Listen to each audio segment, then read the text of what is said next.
here at the Dreamhack Open featuring Fortnite. Let's go down to Craggy Cliffs, which has been a very popular spot. And then we're kind of jumping into some crazy action here. It's a three-way battle here, Fallout. That's exactly right. Oh my gosh, talking about a start. And this is what you're used to seeing in these early games because the matchmaking rating is a little bit lower. You're going to see a lot more fights, a lot more early aggression, and Cup is no exception to that. Currently has the advantage in this fight in terms of health, but the disadvantage in terms of low ground. We'll see if that costs him. No, it does. Oh, I thought that was going to be enough. He doesn't get the critical shot he wanted. He only has 3 shells here, Shaw. Fallout's not looking good. Gotta get the hit. Oh, right hand, strong hand. Down goes Cups. But you're right, you mentioned it. The matchmaking, or ELO, as the community likes to say, is very low. Okay.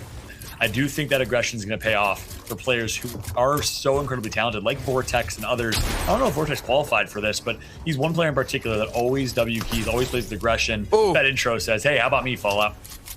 We're seeing some sick edits, some sick double edits, some big time pumps. Vander is going to set up a nice ambush play, but I can't believe Carvery did not hear this.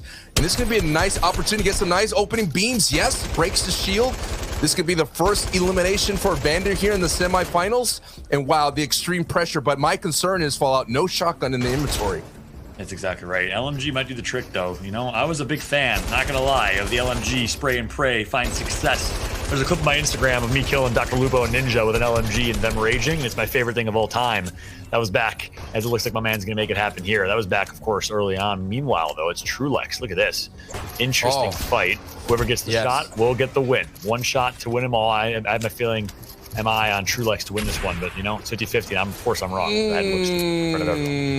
I was gonna say, dude, Floki's a really strong player. That's not someone you want to knock on the door of, and he answered the door with a very aggressive pump. Now we have some more people dealing with pressure here as Ima has Hockey right behind the goalpost. It's gonna be an opportunity for Hockey to kind of defend himself. Gonna go ahead and use some utility. Did not get that max shockwave that he was looking for. Down goes Hockey. Because there is going to be a lot of health resources that Sony could eat up.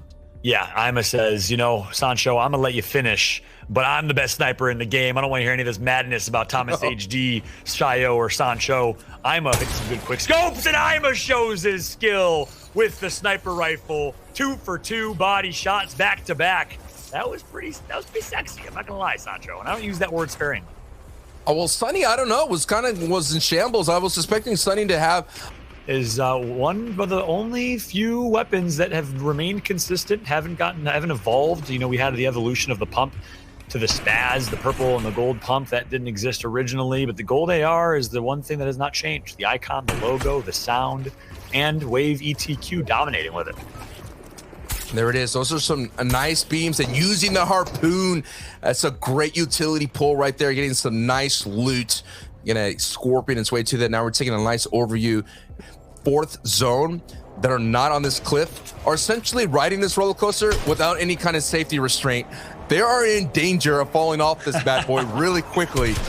Their game 1's gonna be ended as Outworld gets eliminated by Skagen there. I think Outworld was taking it for a joyride a little bit too long, but Wilson, if this is your first time watching Fortnite competitive, the 5th zone is the half in and half out. Half is going to be safely in the circle and half is going to be in the storm. And all our competitors around this 4th zone are either going to have the greatest of fortune or the greatest of misfortune, as we're on board with User here. Don't know who this is, but User already has 2 elims with 10 points. Can you put some respect to his branding? You know, it's actually User 2C3ED1287653. I would hope that I made those last numbers up and I was wrong, but I would hope, because we switched away from it. But I could guarantee you the people on the bottom half are trying to make their way up. They're warming their way up slowly but surely, and a lot of mats are being expensed down there in the south.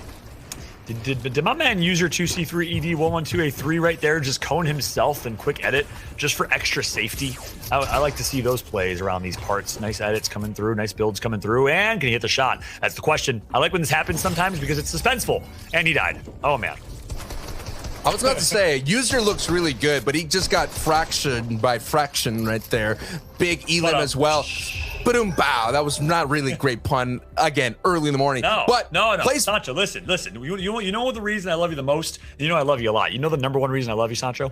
Oh, hit me with it. You got really good dad jokes, and you got really, really good humor and your metaphor game is on point. I think it's because you have a theater background. I wish I was on your level, man. Don't doubt yourself. That was a good one.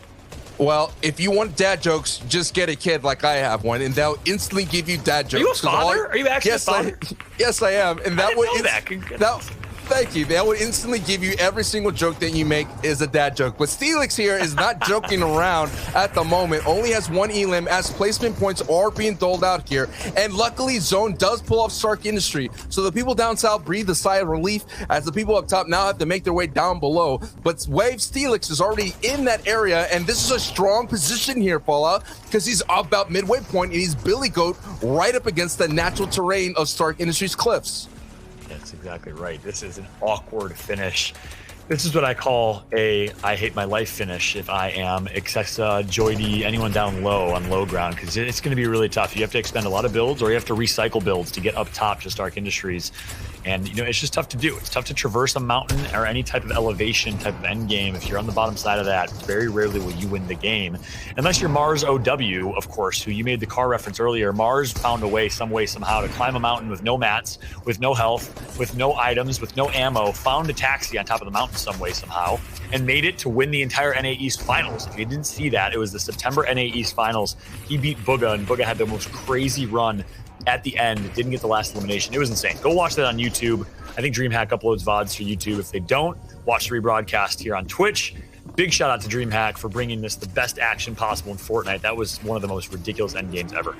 Yeah, it was a $5,000 car ride as well. It was unbelievable. Yeah, Steelix you're casting that together. We had the wrong call because it was so crazy. Remember that? It was chaotic. It was nuts, and I won't expect anything less, especially in the Dreamhack stage. And anything less as you're seeing Zone 6 reveals it's going back up Stark Industry. So the people that kind of went too far down now have to make their way back up.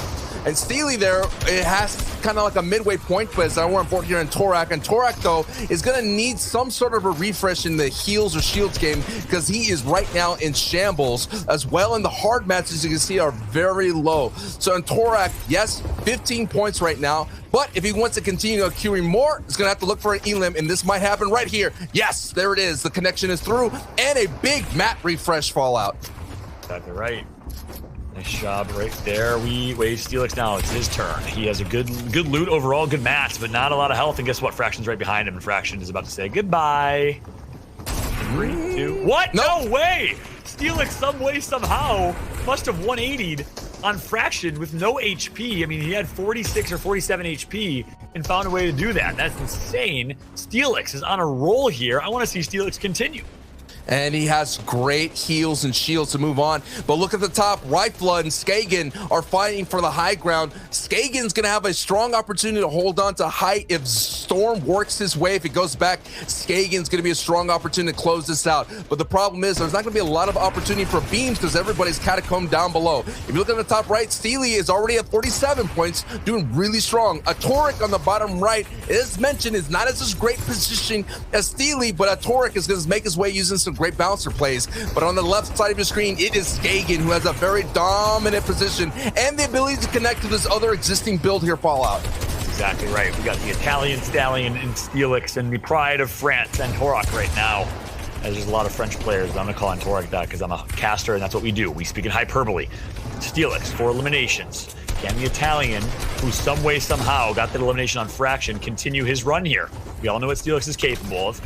Member of Wave Esports, one of the top organizations in Europe. Not looking good for Steelix, though. Somehow is going to continue to survive. He continues this theme, which has been making chicken soup out of chicken you-know-what. He is somehow, some way making it work.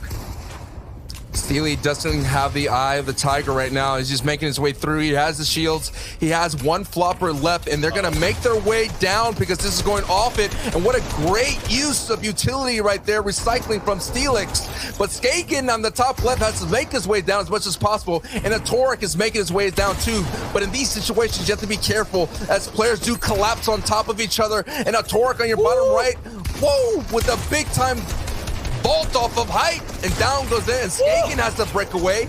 Mama's now second hand. Skagen actually falls to fall damage. Out he goes. That's exactly right. Sancho's watching the left overhead view. I'm looking at Steelix popping off with 2 eliminations. I'll catch you up there. And Torak doing the same thing. They're going tit for tat. They're trading punches, and Steelix delivers a blow. He delivers a haymaker, and he's not done yet. He's going for the KO. Mama went for the drop. Down goes Mama. Kemi goes down. Now it's a battle between Torak, and I believe I'm looking out. Steelix does go down, so our Torak is going to have an opportunity to close this out. 83 points in a blink of an eye. It happened so fast. 60 lives in a blink of an eye. Mappy says, deal with this, brother. I can imagine that we might be seeing him, but there's 1,500 players competing right now, chat. Anyone can be up on top, and it looks like Linear is going to be on top right now with 130 points. Psycho Alfie is going to be in second place with 115. iDrop is going to be holding third place, none other than Veggie. Fish, representing NRG, is going to be holding fourth place right now.